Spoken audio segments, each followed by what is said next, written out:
This Crown Royal Purple Bag Project 200 Betting Picks edition of the NASCAR Gambling Podcast here on the Sports Gambling Podcast Network is brought to you by Underdog Fantasy. Best Ball Mania is live with $15 million in prizes. Sign up with promo code RACESGPN to claim your special pick and first-time deposit offer up to $250 in bonus cash. UnderdogFantasy.com, promo code RACESGPN.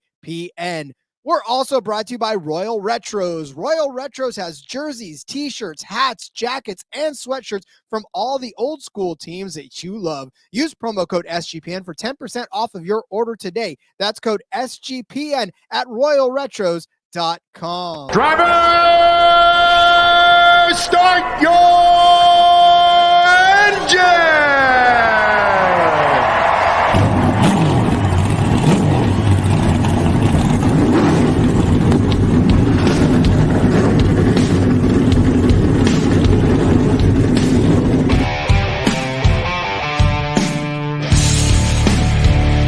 Strap in and pull those belts up tight as the Sports Gambling Podcast Network presents the NASCAR Gambling Podcast. I'll wreck my mom to win a championship. I'll wreck your mom to win a championship. With all the news and the best bets for your NASCAR weekend. It refrains me from not beating the out of you right now because you ask me stupid questions. But since I'm on probation, I suppose that's improper to say as well. If you could talk about racing things, we could talk about racing things. Now, here are your hosts, Rod Villagomez and Cody Zeeb.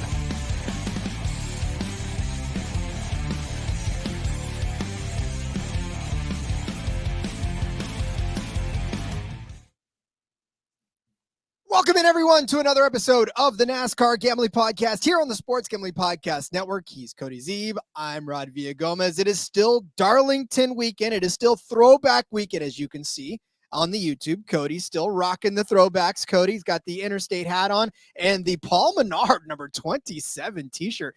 Well, Cody, you're tossing it way back, aren't you? Yeah, buddy. Paul Menard, the 27 RCR Menard's car. And yes, the beautiful Interstate Batteries Bobby Labonte hat, continuing the throwback weekend theme. I have got the Jimmy Johnson 2010 championship shirt. It's really nothing special. However, it's Jimmy Johnson, his championship shirt from 2010, back when he won that one. And I got this as a present for Christmas, I believe. So pretty excited about that. Throwing it back to 2010, 14 years ago, Cody. Oh my God. Jeez, that's, don't remind me. I mean, listen, I know I'm old, but sometimes you got to make yourself feel old, don't you? It's, I got married in 2010. So it's, man, long time ago. Beautiful stuff. Beautiful stuff. Again, like I said, this is the Darlington weekend. We are covering today the Xfinity Series because all three series are in action. So we are taking this episode to cover Xfinity. And then, of course, we'll cover trucks on Thursday and then DFS episode on Friday, as well as our Underdog Fantasy Picks as well. Some news, actually, Cody, that came out today. There's a already silly season beginning before we've even begun. Yeah, silly season is officially underway, Rod. So trying to You're good. I was just refocusing my camera. I didn't mean to throw you off. Like I was like, is he telling me to stop or what's going on? No. I like mute your mic if I had you to stop. No, I was refocusing my camera. Sorry, guys. Listening on the podcast, you were like, what the hell is he talking about? But that's why you watch the YouTube, right? You get to see all these fun behind the scenes things. So yeah, Michael McDowell tweeted out a statement this morning. For the last 7 years, been fortunate to call Front Row Motorsports home, blah, blah, blah. His time at Front Row Motorsports will be done at the end of the season. Rod, moments later, Spire has some news. They've signed Michael McDowell to a multi-year contract to drive the number 71 Chevrolet. He'll replace Zane Smith, who's been on loan from Spire, and then again, or who's been on loan from Trackhouse. So Zane Smith, a Trackhouse driver that's loaning to Spire. Spire owns the charter, owns the car. So, McDowell's been with Ford and with Front Row Motorsports for 7 years now. Obviously won the Daytona 500 a couple of years ago. Was able to also win a road course at the Indianapolis road course. Was that just this past season, I think, actually. So they accomplished quite a few things there. Now he's going to move over to Spire. Some are saying kind of an interesting move. Like, are you It seems like it could be a downstep in some ways. I would say that there could be an argument made there, but I could also say Front Row notoriously only does 1-year contracts, Rod. They do not do multi-year contracts 1 year at a time. So there's no certainty on your future. Every single season, McDowell comes up and has to wonder, am I going to be back in this ride next year? And he's been in the Cup Series a long time. I mean, he's got well over 500 career. He's probably over 600 at this point, career starts. He's been around a long time, but with a lot of different teams as well. And different manufacturers also throughout his time. But this gives him the comfort and security of a multi-year deal, right? Contracts can always be bought out, things can happen, but it's there, right? It's in the contract. He should be there for the next few years. Gives him the comfort of that. Spire is a team that clearly is making big moves and trying to take the next step. So, we've seen them from starting out with 4 employees and Corey LaJoy, right, to or however many it was, to now they've upgraded. They paid $40 million for a third charter. They bought the KBM truck team. They're making big investments. Look at what Carson Hocevar is doing in that car this year in the 77, right? We haven't seen the results of the 71. Is that because the third car is a little slower coming along, or is that a Zane Smith thing, right? We don't know necessarily, but look at the front row cars. Yeah, there's some good weeks, right? And they always look good at the plate tracks and stuff. But outside of that, I know he won a road course last season, which is great. But I mean, I don't think there's any reason he couldn't do that in a Chevy for Spire just as much as he does it with front row. But there seems to be an influx of money over at Spire. The Andretti, Gainbridge type of deal comes in there. So I think it's probably a positive move. McDowell seems to me like a pretty smart guy, knows what he's doing. I don't think he would do it if it wasn't a good move. And I think there's probably a lot to be said about those extra years of security and knowing, hey, this is going to be my home for the next few years. Because with front row, yeah, they like him. Yeah, they've brought him back 7 times, right? Or 6 times after the first try. But every single season you have to go through, well, is he coming back? Well, is it, And there have been rumors that SHR was courting him before, trying to get him, and he didn't go. Maybe he felt like he missed an opportunity there. Although now that's maybe looking like it maybe wasn't such a bad idea if they're going to be selling off pieces. But, so kind of interesting first domino to fall. Opens up a lot of questions, though, Rod, because now the third car is open, right? So who's going to take that? And Zane Smith doesn't have a ride, but he is under contract for multiple years with Trackhouse. Daniel Suarez's contract is up. Is Trackhouse trying to get one of these SHR charters? Is Suarez out the door? So many questions starting to open up, and that's what we love about silly season. And they're starting it nice and early this year, right? It's barely May. It's the second week of May. Yeah, we're not even to the hardcore months of summer yet before all of this stuff is breaking. So gotta love it. I'll give you my thoughts here in a second, but I want to ask you, you're a hardcore baseball fan or just a degenerate sitting in an office looking for some afternoon action? Either way, you're going to want to check out and make sure you subscribe to the MLB Gambling Podcast wherever you get your podcasts. Of course, MLB season fully in swing, and we fully endorse the MLB Gambling Podcast, so make sure you check and subscribe and listen to that.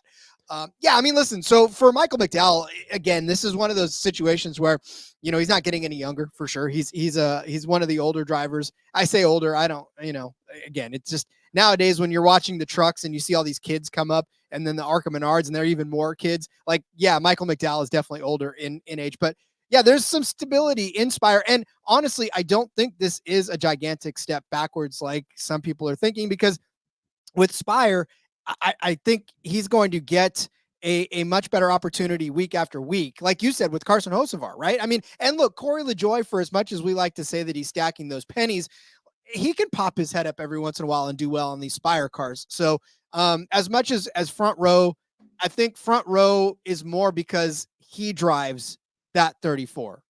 It's like we always talk about how you can outdrive your equipment. Like, I think he's a kind of guy that can outdrive his equipment. So you put him in Spire equipment, that Chevy, and we know Chevy's money, those pockets run deep. So, if they can continue to put the pennies behind him, then I think he's definitely got a better shot at a good season. Yeah, totally agreed. I think you're right. He is 39, by the way. Only 477 Cup Series starts. So I thought it was more than that. But 94 Xfinity starts as well. So his 2 wins, of course. I didn't know, Rod. He is the 2004 Star Mazda Championship champion. Ooh, that's I didn't know that either. open wheel racing thing. So I'm in part of it's the third step in the road to Indy. It's now called the USF Pro 2000 Championship. But yeah, I remember he came up as an open wheel guy and then transitioned over to the stock cars. So here we are, and yeah, I think overall probably more of a lateral move than anything, but brings him that security. And I think that Spire has definitely proven that they have a lot to build on, and that they are willing to invest and will continue to invest. I mean, $40 million for a charter last year that we don't even know if charters are going to exist after this season shows how willing to invest they are, I think. I think so as well. Well, McDowell does not drive an Xfinity car. However, he used to once upon a time. And that is what we are focusing on today. The Crown Royal Purple Bag Project 200. I got to tell you, buddy, I love me some Crown Royal. So pretty excited about this. That purple bag, how many people actually use that purple bag for stuff after Cody grabs his purple bag? Yeah, it's not purple, but it's a Crown Royal bag. See, that's what I'm saying. Like those bags, those are probably the best marketing tool ever. They are. They're great. They're wonderful. Everybody loves the little Crown Royal bags. Yeah, because you use them for everything. People are like, "Oh, you got some Crown Royal?" No, I already drank that. This is the bag. So, and raise your hand out there if you have one. I know you do. Believe me, everybody's got one, and it's got everything but Crown Royal in it. So, love that. Love it. It is. We are set for 147 laps around this 1.366 mile paved track for 200.802 miles of action around the Darlington Raceway. We talked about it in the Cup Series show yesterday, Cody. This is not a kind track to drivers. There are many, many obstacles facing. You may not think so on a simple oval track. However, this track is not a simple oval. Yeah, I mean, is it an oval? I guess it's technically an oval, but it's a very funny shaped oval. Of course, the egg shape, and yeah, we talked about it yesterday, right? It's got all the nicknames. The Lady in Black, Too Tough to Tame. You're going to hear all weekend about the Darlington Stripe, because cars are going to be hitting the fence. It was built, got the egg shape because they had to build around the minnow pond. So you got the bigger corner on one side, the smaller corner on the other side. Your car's going to handle good on one side, not good on the other side, or differently at least. So it makes for exciting racing, makes for fun racing, and makes for tough racing as well. Yeah, you're going to hear complaining all over the place. I'm tight in 1 and 2. I'm loose in 3 and 4. What the hell am I? I don't know what's going on. And then it's going to flip. They're going to fix one, and it's going to fuck up the other one. So then it'll be loose in one and tight in the other one. Yeah, I would not want to drive. Well, I take that back. I think I'd want to experience it a couple of laps, maybe not 147 of them, but this is relatively quick, right? For a race. I mean, the Cup guys are going a couple hundred laps. These guys are going half of that. So this is going to go by very, very quickly, as most truck races do. But this is an Xfinity race is going to go by quickly. Yeah, absolutely, Rod. 38 cars entered for this race. William Byron is going to dip his toes down, bring back the Hendrick 17 car, so he will be in the race. He is the betting favorite in this one. Taylor Gray's back in the 19 car again. Eric Almirola returns in the 26 car. John Hunter Nemechek, this is important to note, is in the race, but he's in the 26 this week, Rod, not the 20. I know there's going to be some fun to him. His odds are definitely a little bigger this week because it's not quite as good of a car. So don't look at it and be like, oh, John Hunter, well, he's been so great. It is a different car. We're still going to make a case for him here in a bit. But notable that it is the 26 that he's in. Carson Qualpole, 2 for 2 in his career top fives. He is back again for Junior Motorsports in the 88. And yeah, that's pretty much all your notable guys. So as far as Cup guys, William Byron coming down, and then Almirola is back. Obviously no longer a full or a Cup guy at all. Just part-time Xfinity. But yeah, those are your big notables here. And John Hunter, I guess. And John Hunter, but he's not. Does he count anymore? I don't know. He does, but I keep forgetting he's in the Cup Series. He's that freshman in college that keeps coming down into the high school seniors just to brag about the fact that he's in college for a little while, and then the seniors like, oh, that's so cool. Where when he goes back to college and he's like the low man on the totem pole, and no one cares about him. But anyways, so. With that said, with the odds, normally when you get these Cup guys down, it really suppresses the odds. Cody, I was a little surprised that this did not necessarily suppress the odds that much for some of these other drivers. Yeah, I think it maybe did on some, but on some, I don't know. I've got a lot of comments as we go through here. Some guys just being clearly disrespected this week, despite being good, solid Xfinity Series regulars. But then some guys they're not sleeping on at all, and you got Sheldon Creed as one of the favorites because he's been really good at this track. I would have loved to have bet him this week, but not at this low of a number. Like if he wins, he wins. Fine, we'll just miss out on it. But yeah, it is an interesting. We were kind of talking about this before the show. Not a ton of selection out there. Caesars is all jacked up.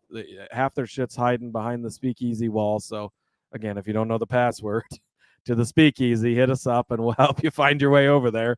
Their shit just gets worse every day, I swear. But not a ton of great options. But the options that I found, I really like what I got. So yeah, I really can't believe the number on some of these guys. So I'm pretty excited for this card this week. It's like shopping at a grocery store in a small town where there's not a lot, but the quality's okay, but you don't have a whole lot of so you better hope that you like what you get. So love that. All right, we will set the bets up, but first I want to tell you, as I do each and every day, about Underdog Fantasy. The NBA playoffs are here. Our sponsor, Underdog Fantasy, wants to make it a lot more interesting for you because Underdog Fantasy, it is the easiest place to play fantasy sports. You can play Pick'em. Their Pick'em game's easy. All you got to do is select higher or lower on player stats like points, rebounds, assists, and so much more. And in the world of racing, just pick better than or worse than the projected finishing position of the driver. Really that simple. Stack them up to 5. Watch that multiplier go on there, and you can win yourself quite a bit of money. You can make entries in just basketball if you want, or you can mix and match across the other sports like racing, like baseball, like hockey still going on. You can win up to 100 times your money, and it is a ton of fun. New customers are going to get a Pick'em special in the lobby when you sign up. Plus, Underdog's going to be running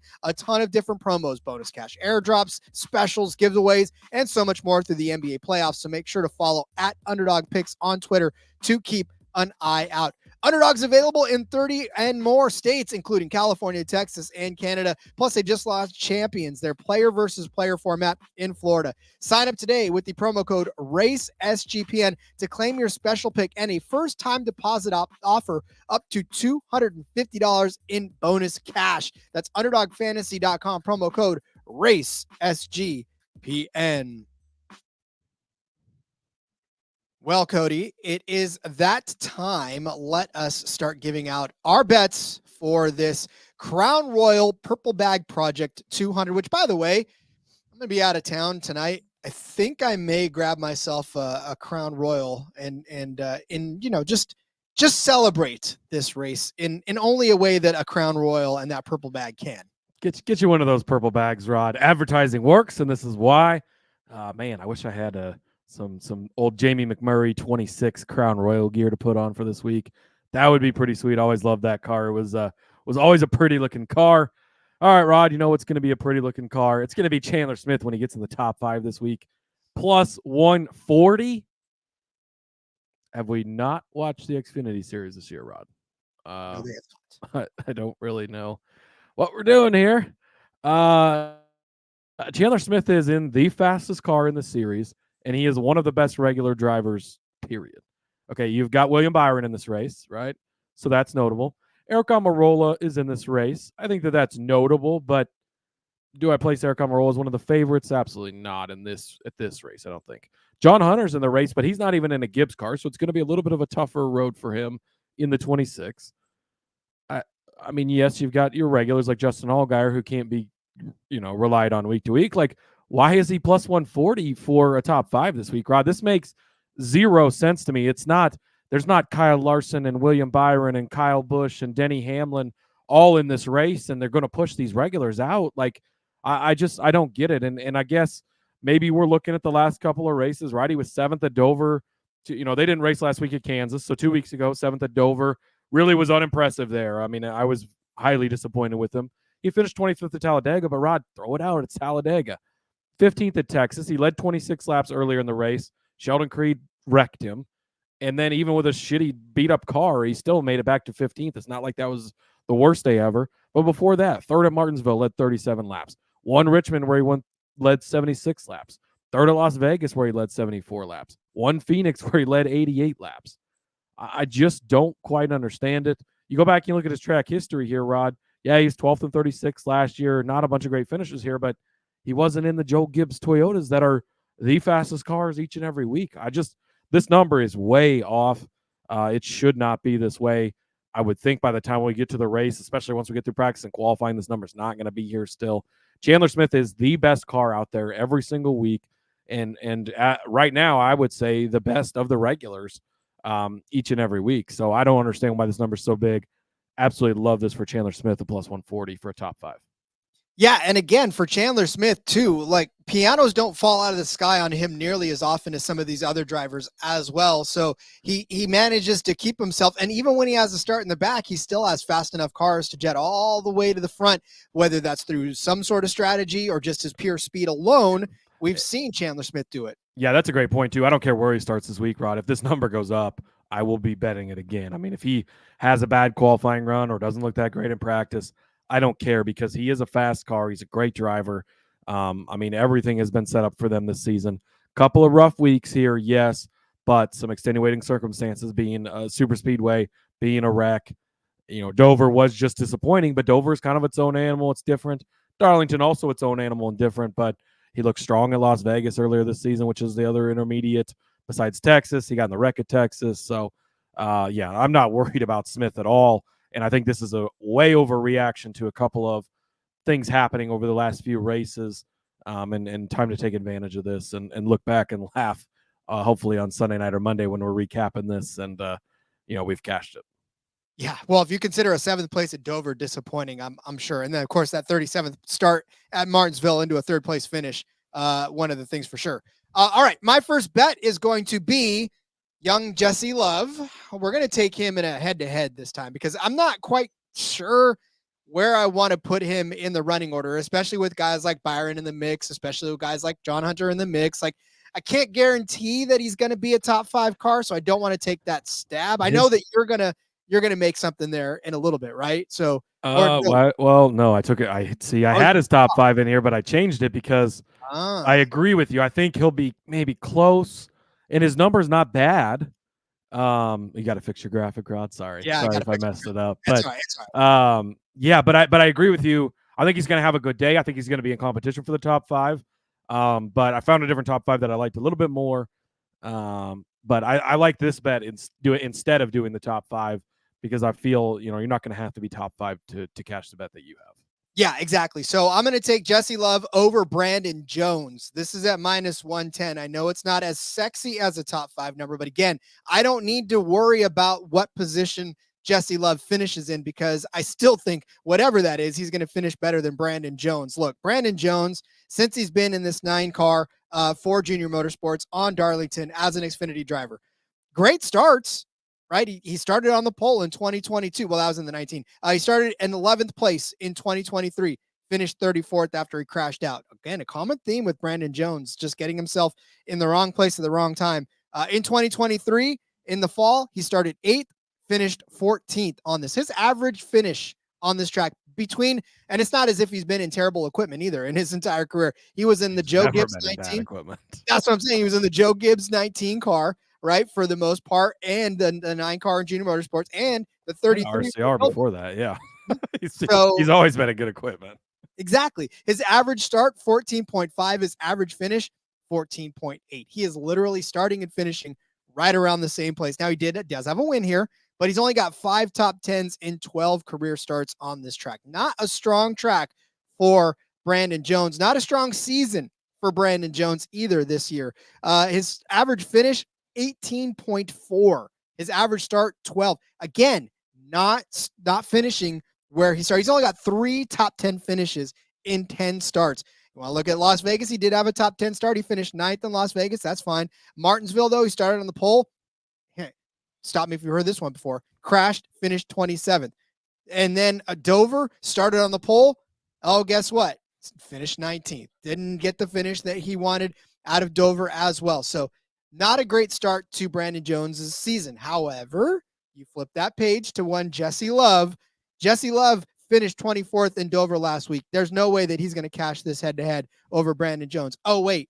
He won at Talladega, 9th at Fort Worth, 9th at Martinsville, 5th at Richmond, 6th at Austin, 2nd at Phoenix, 17th at Vegas.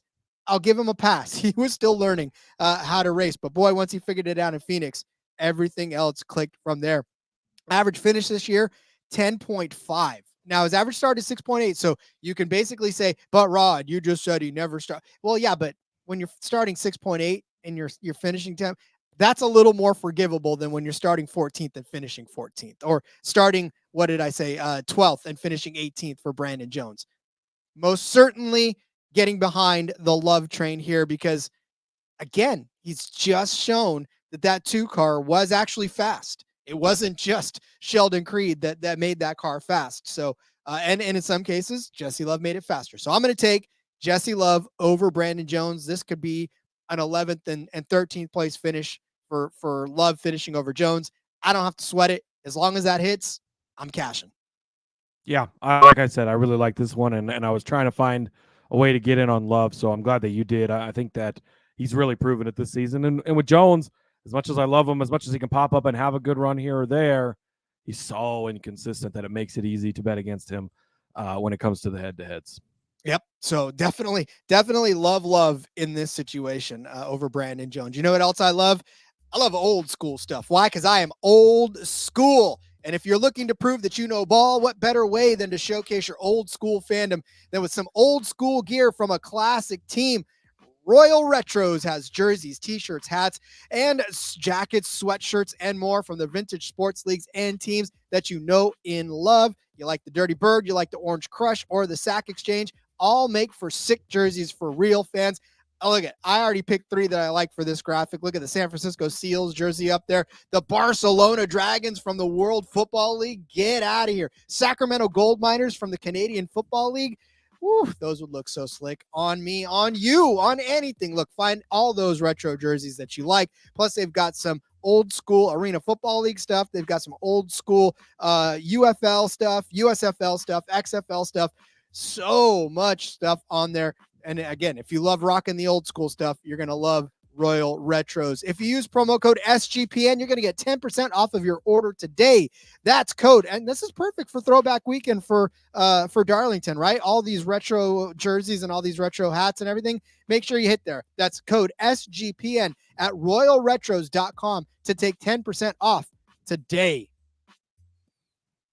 Wow, Rod. I was just looking through their stuff. Wow, we need to get some NASCAR stuff over there. We'll work on that, right? It'd be a good place to have some throwback gear for this weekend.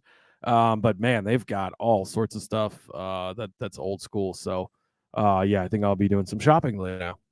How sexy is all of that too? I was looking through it too as I was making that graphic, and I was like, man, and there's like old ABA stuff and all sorts of old baseball leagues. They've got the Negro leagues, minor league stuff, federal league, the senior league. Oh yeah, man, a lot of really cool old gear over there. San Francisco Sea Lions for you, Rod. Mm-hmm. I know, loving it. That's what I say. I want the Gold Miners jersey. That's what I want. Yeah, I love these Sacramento Gold Miners. So I like it. You know what I want, Rod? What do you want, Cody? I want Sam Mayer to have a good weekend. And again, this is another spot where I just don't understand. Right? This is kind of the opposite of Chandler Smith. He started the season bad, but he's been on fucking fire lately, Rod, and you're still getting good numbers on him. So Sam Mayer for a top 5, plus 220. Top finishing Chevrolet, plus 750. Let's look at the Chevrolet market like we do every week in Xfinity, Rod. A lot of unknowns, right? William Byron is at the top, obviously, as he should be. And he'll probably win this race and finish the best. But how many times have we seen that 17 car out here? And how many times have we seen it in Victory Lane? Once, I think Larson finally got it done at Coda, right? Which wasn't going to win unless we had that really late caution, right? Even though it was Kyle Larson on a road course and all of that. So, it's not a foregone conclusion that William Byron just runs away with this. Then after that, you got Justin Allgaier, who's unreliable. I mean, and then really, you've got a bunch of guys that, they can be good, but, AJ Allmendinger maybe hangs around. Austin Hill hangs around. Jesse Love should have a good day, but Sam Mayer, plus 750 for top finishing Chevrolet. Just crazy, Rod. Plus 220 for top 5. Also crazy for him. Look, here's his last couple of races, right? 3rd at Dover, 1 Texas, 2nd place at Martinsville. I mean, we're on fire here. I left Talladega out because nobody cares because it's super speed. It doesn't matter. He is on fire on the traditional oval tracks here. Been doing well. 3rd place at Dover, 1 Texas. Those are 2 intermediate tracks. This is an intermediate track and sort of like a cross right in the middle of those 2 tracks. So pretty good runs for him here lately. Last spring, he was 8th place here, led 35 laps, 11th in the fall. Had a 5th place finish here in 2022, Rod. well before he broke out and is now a 5 or 6 time winner in Xfinity Series. Like, it's a different Sam Mayer. He's had good runs here prior to being the Sam Mayer that we know now. They had an extremely rough start to the season, right? It's well documented. He couldn't, the pianos were falling off of Justin Allgaier's car right into his car, right? But now we've kind of cleaned things up, and we've got 3 straight top 5s on oval tracks here outside of super speedways.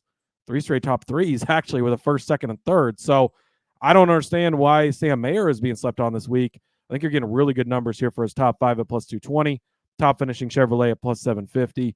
Again, just with Chandler Smith and him so far, you're getting 2 guys should be good and are some of the top drivers in this series, just flat out being disrespected with their numbers this week. And it's kind of the angle I'm taking on a lot of my stuff this weekend.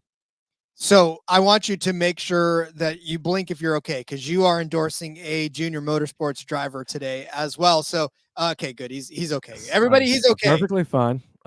Yes, no gun to my back or anything here. But yeah, it's the numbers just are, and again, like I would love to get Justin Allgaier at this type of number, right? But you're never going to see it, and that's what makes him hard to bet on, because he's like Kyle Larson in the Cup Series, where he's so short every week, and he can do it. And if he comes out and leads every lap this weekend and wins, like, you're not going to be shocked. But when he's leading with 7 laps to go and the tire blows, and you're thinking to yourself, well, we fucking saw this coming, because it's always something, But with Sam Mayer, well, if he doesn't do great, fine.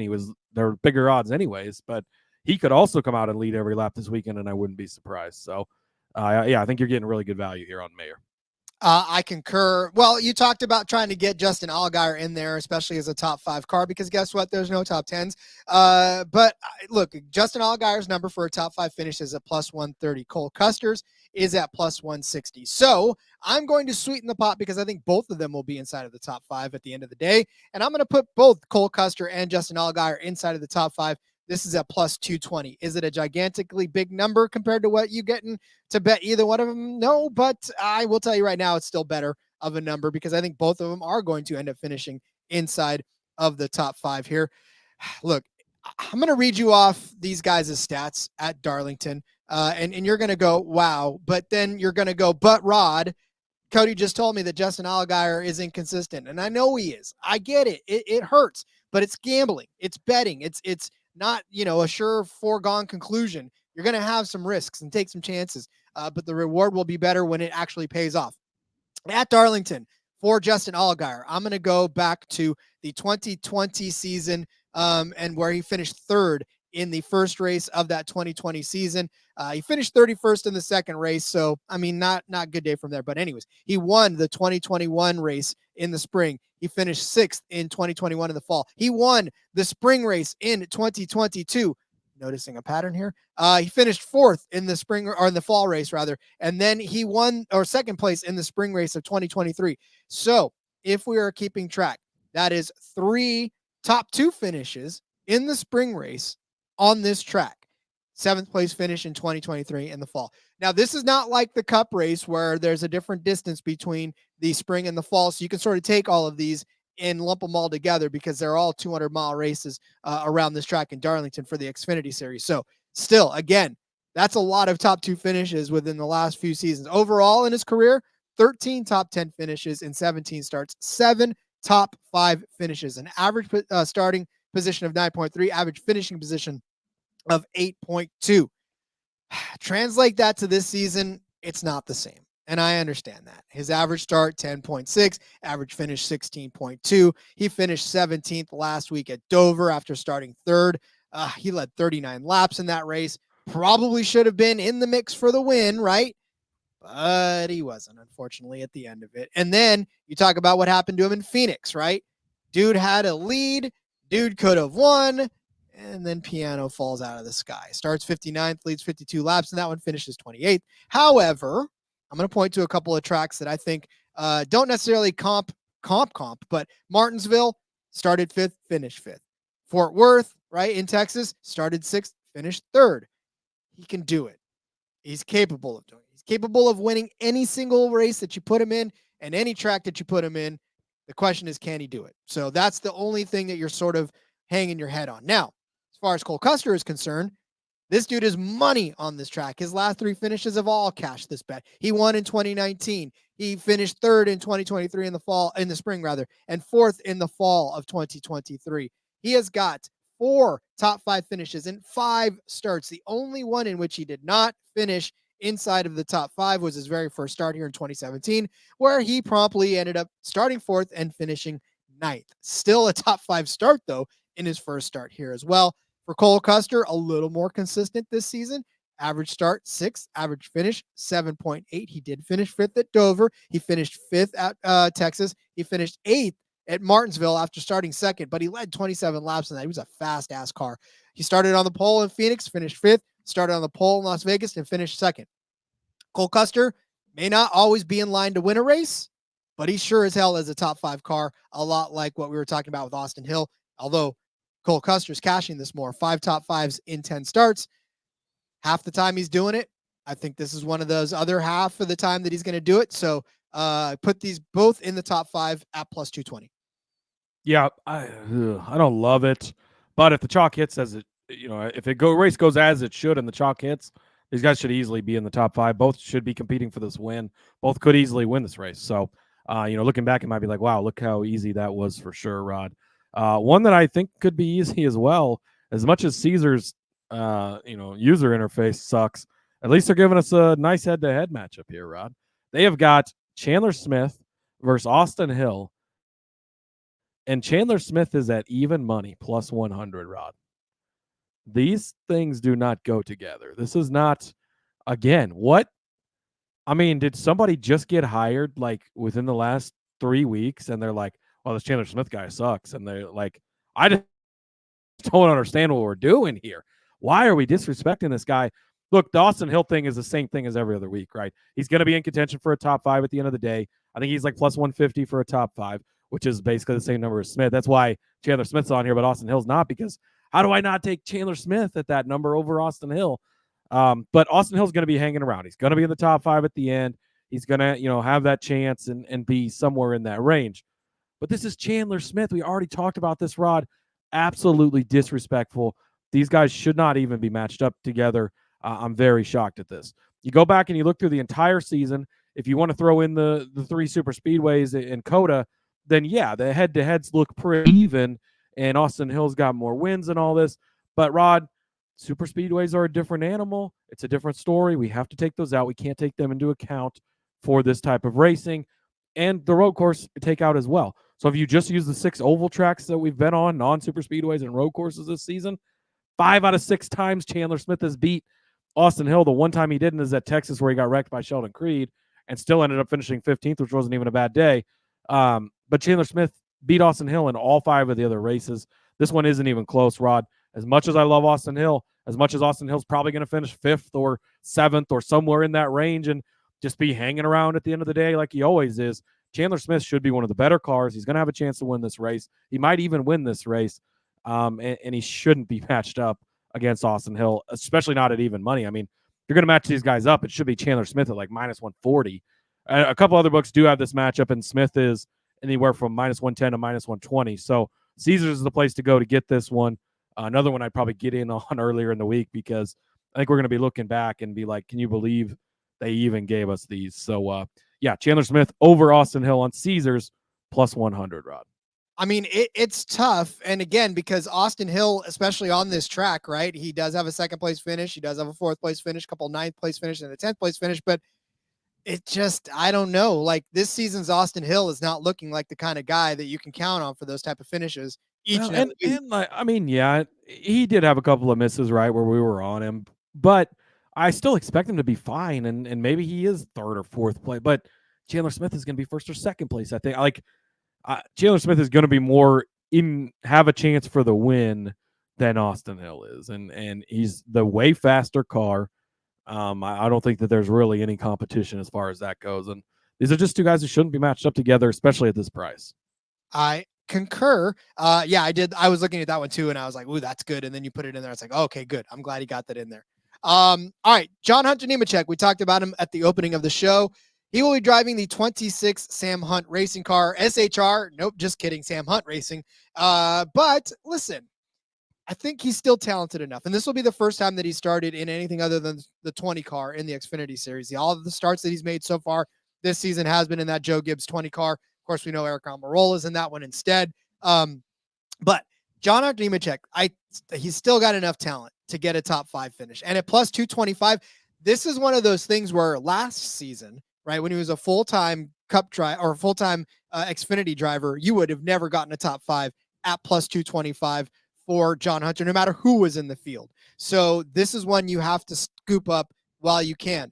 Now, I will say that in the Xfinity races that he was in a couple seasons ago, right, in 2023 and 2020, actually 2023 last season, were the two that he was in the 20 car. He started on the pole in both of them, ended up finishing 5th and 3rd. So again, we're just asking him to equal that at plus 225 for him to get that. But you look back too at his first couple of starts in that 26 car, right? In 2022, he was in the 26 car. He got a 4th place finish out of a 23rd place start. So he wasn't like he started at the front and stayed at the front. He plowed his way through the field and got his way up there. In 2022 in the fall, started 17th and finished 9th. I know it's not a top 5 start, but at the very least, it proved that he could improve his position up through the race. He does have a 21st place finish to start his career here as well. But again, 3 top 5 finishes in 5 starts between 2 different teams, between the 26 and the 20. So he's already proven before that he can do this in the 26 car, doing it in 2022 in the spring, which, by the way, again, the spring race, that may not be distance, but I guess it kind of has a little bit of bearing weather-wise maybe, or just the way and the time that they're doing it. But again, he's done it in the spring here in the 26 car already. We know how talented of a driver John Hunter Nemechek is. Like I said, all of his starts this season have come in that 20 car, but he does have a top 3 finish in Austin, right? And then he won Las Vegas in that 20 car, started 3rd in Atlanta, but that's a super speedway. So yeah, I mean, again, really Vegas is kind of what you're looking at. He did win, right? I'm not asking him to win in this 26. I just want him to finish in the top 5. And like I said, I'm not scared by Byron. I'm not scared by, well, I mean, I'll make a case for Almirola here in a second, but I still think that John Hunter Nemechek can find himself in the top 5. I'd be scared of Byron a little bit, Rod, but I mean, for top 5, you don't have to be scared. Yeah, you're counting him in that. Yeah, no, yeah, for sure. And I mean, yeah, 10 starts in the 26 car, and 3 times he's got in the top 5. So it's not impossible. It's not going to be as easy as it is in the 20 car by any means, but we know how good he is in this series. We've seen it again this season when he comes down. And yes, those are the JGR cars, but the Sam Hunt cars really overall, they still have their mechanical failures and they still have their issues, right? We know that. But they've put more money into that, cutting back to that one car team, and it's paid off. I think you're getting a good number for an extremely talented Xfinity Series driver who's in a little bit lesser equipment, but has still gotten it done before, can get it done again, Rod. Indeed. All right, Cody, where are we going next? Speaking of somebody who can get it done and has done it before, give me Ryan Sieg, top 5, plus 750. Going to continue to ride this one, Rod. Ryan Sieg is actually finished in the top 5 at Darlington in this 39 car before. He did it with the 3rd place finish in 2022. And then he has 5 top 11 finishes in the last 8 races here, Rod. That means he's close at the end and he's there. Not only that, but we know that they upped their partnership with Stewart Haas Racing this season, and it has shown. 7th place at Las Vegas. He had a really fast car there. 2nd place at Texas, Rod, by the skin on the edge of his teeth, right? It was that close to almost winning that race. Ends up with the 2nd place finish. He was looking good at Dover 2 weeks ago in the first 25 laps. And then they had an issue, right, that cost him the day. I'm not going to hold that against him. Won $100,000 at Talladega 3 weeks ago. What do you think they've been doing with that $100,000 over the last 3 weeks, Rod? You think maybe they've been investing in that car and investing in some stuff to help them in this race? I think there's a decent chance that they have. So give me Ryan Sieg to finish in the top 5, plus 750. Yeah, they've been gambling with it to try to double up. So I love that.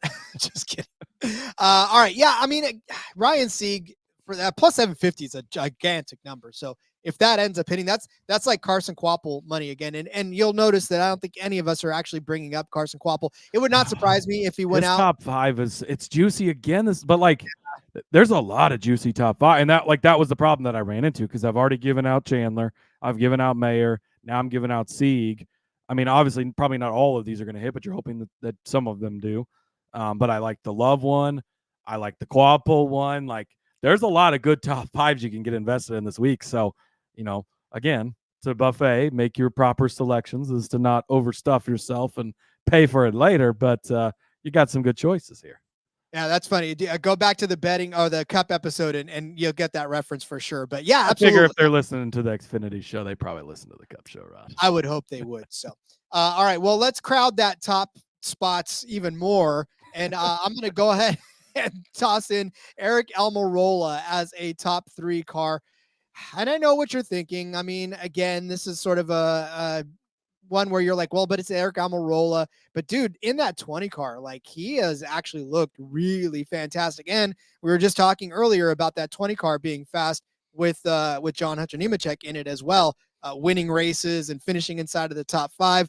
Eric Almirola's got the talent to do that. His top 3 number is plus 225, which should tell you something, because that's the same as John Hunter Nemechek, who drives that car, his top 5 number. So the books are really expecting him to get close to the top 5 in this. What has Eric Almirola done this season in that 20 car? Well, he finished second at Richmond and first at Martinsville. Again, not mile and a half, not miles, somewhere in between, right, where we're at here with this 1.3 mile track. So he's finished inside the top 3 in both of those races. Las Vegas was a 12th place finish, but he was in the 19 car. I know it's kind of apples and apples, but one's a red apple, one's a green apple. I don't really know how that works.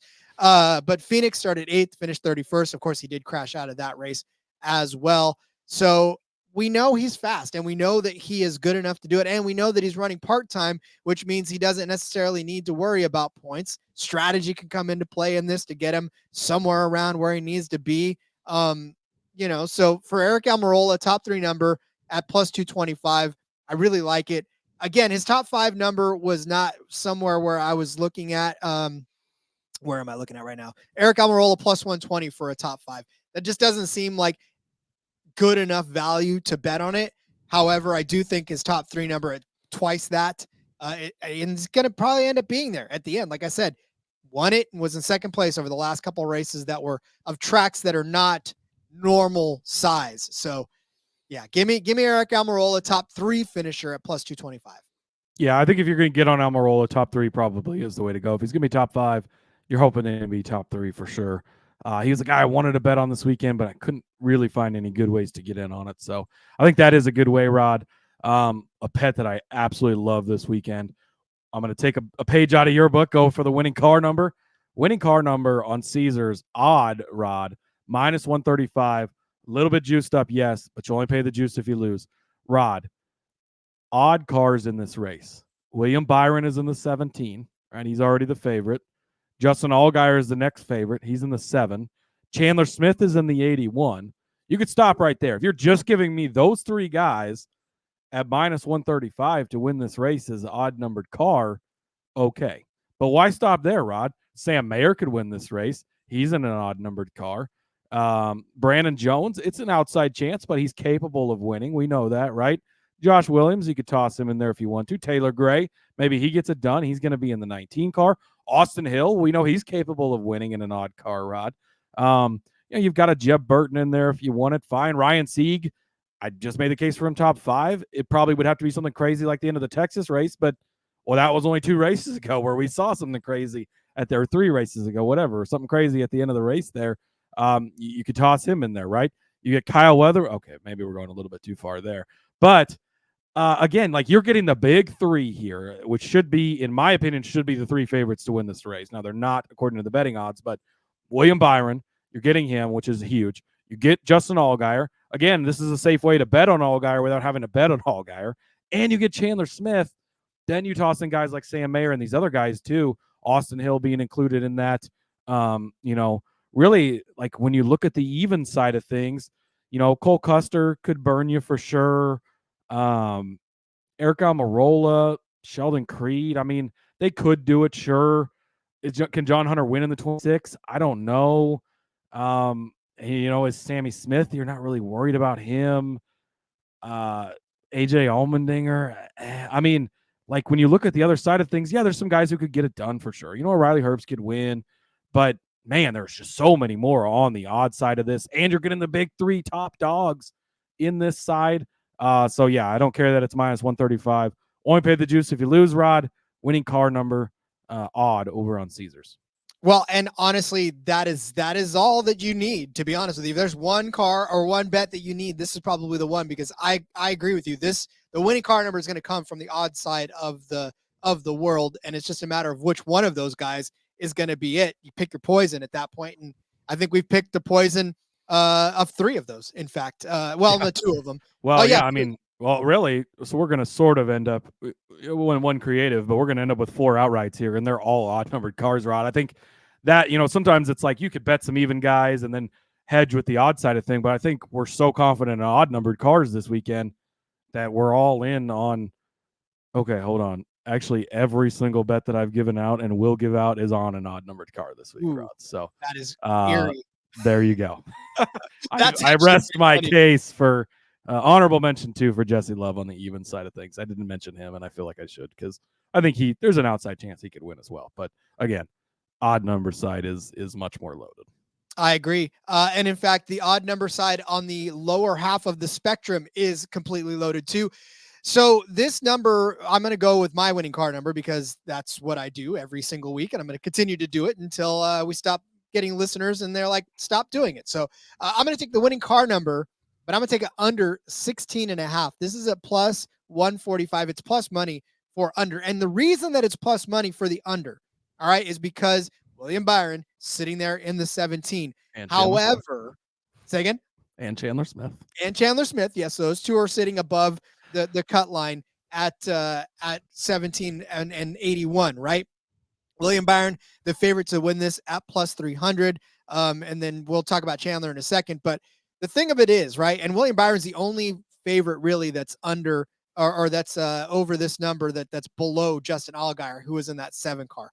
Let me list out for you first what you're getting in this as far as the under 16.5. You're getting Cole Custer. You're getting Sam Mayer. You're getting Jesse Love. You're getting Justin Allgaier. You're getting Sammy Smith and Brandon Jones.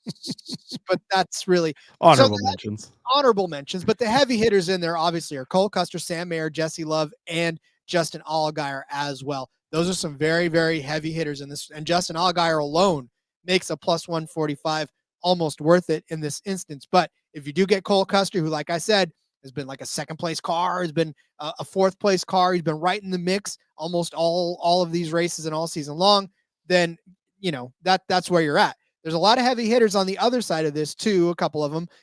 But as far as the 17 car is concerned, here's the thing. The 17 car has only won 1 race this season, and that was Kyle Larson winning the road course race. So I think that's the only time the 17 has won in this iteration of the Hendrick 17 car. I mean, it's been out there for a couple of seasons now. I'm pretty sure that was the first time it's made it to victory lane.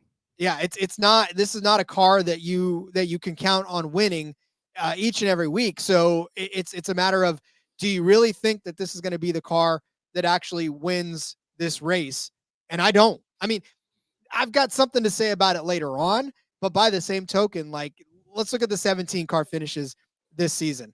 In Phoenix, William Byron drove this, finished 23rd after starting 28th. And that was a day where that 17 car was not even in contention. Like, there was at no point did you go, hey, William Byron's got a shot to finish in this race or win this race or anything. He just wasn't there all day long. Right. So, and then of course, like I said, Kyle Larson comes out and wins the race at COTA, but yeah, I'm just saying, I don't think the 17 car, I'm not going to 100% say that the 17 car is going to win this race because it hasn't yet. So I'm not scared of the 17 cut line. So give me the winning car under 16.5 at plus 145. Yeah, I'd be a little bit scared of all the Joe Gibbs cars being over this and William Byron. But outside of that, there is quite a few guys underneath this that could win for sure. So not going to argue with you too much. Again, if I have to pick a winning number bet, it's going to be the odd numbered one. But I don't hate this one as well. Rod, I just can't leave it off. Carson Kvapil, top 5 plus 500. It's officially added. He's 2 for 2, and he's still 5-1. I'm going to feel extremely stupid if I don't bet on this. and he does it again. So that's an official ad of Quadruple Top 5 before we head into the winners section, Rod. Little bit of a tough week again. Byron here kind of, pushes things at the top, and I wanted to make a case to bet on him. I don't know though. Like you kind of made the case a little bit there with how the 17 car hasn't always done that great, and even Byron hasn't done it. So I'm just going to go with two guys that I love that I've already talked about multiple times, and you're getting great numbers on them. Chandler Smith at 11-1, Sam Mayer at 16-1. I've already made the cases for these guys. If either of these guys comes out and leads every single lap and wins this race, you shouldn't be surprised. And you're getting them at 11-1 and 16-1. Chandler Smith is in the best week-to-week car, I think, hands down. And Sam Mayer is a strong JRM car. Again, there's kind of two tiers over there. You've got Allgaier and Mayer, and then you've got Jones and Smith, and he's one of those top-tier guys. And Allgaier is plus 450 in this, and Mayer is plus 1,600 when Mayer's got top three finishes in the last 3 regular oval tracks. So it just doesn't make any sense to me why these guys are being disrespected. Basically, if Sam Mayer and Chandler Smith don't have a good day, neither will my card, Rod, for the most part. But if these guys have good days, which I fully expect them to do, I think we might clean up this weekend. And I'm just going to lean heavy into these two guys. So I think that they're being disrespected across the entire board, including their outrights here. So Chandler Smith 11-1, Sam Mayer 16-1.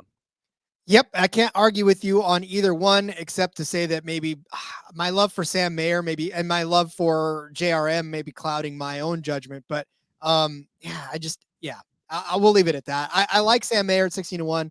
He's capable of winning races, but these damn pianos and JRM just can't seem to shake these things. So he shook it 3 races in a row.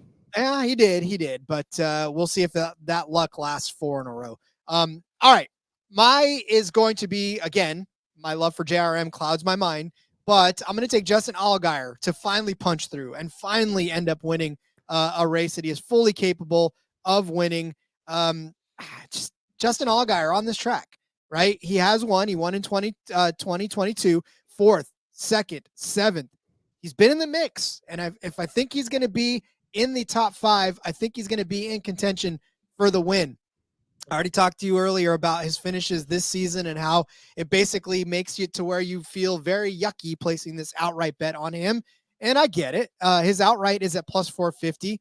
It's still a pretty decent number considering that William Byron is driving his odds up a little bit. So again, you're getting a better number than I think you would have. He probably would have been in this plus 300 range had William Byron not been in this. So if you're getting a little boost in odds for Justin Allgaier, take a stab at Justin Allgaier because he's going to be in the mix. He's going to be one of the fastest cars all day long, and he may be the fastest car. He may not have a tire go down on him. He may not have problems in the race. His teammates may not be gunning for him a la Spy Hunter style and leaving oil slicks all over the place and, clouds of fog trying to get him to crash into other cars.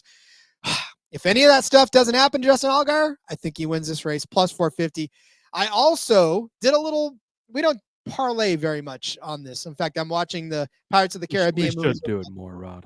Yeah, we should. I'm watching the Pirates of the Caribbean movies with my daughters, and the word parlay popped up, and I was like, I'm going to do that. I'm going to do that for this race. So I decided to say, well, if William Byron is the favorite to win this race, and William Byron has an opportunity to win on Sunday, let's put the two together, and let's see what we come up with, right? So I put Byron to win the Xfinity race on Saturday and the Cup race on Sunday.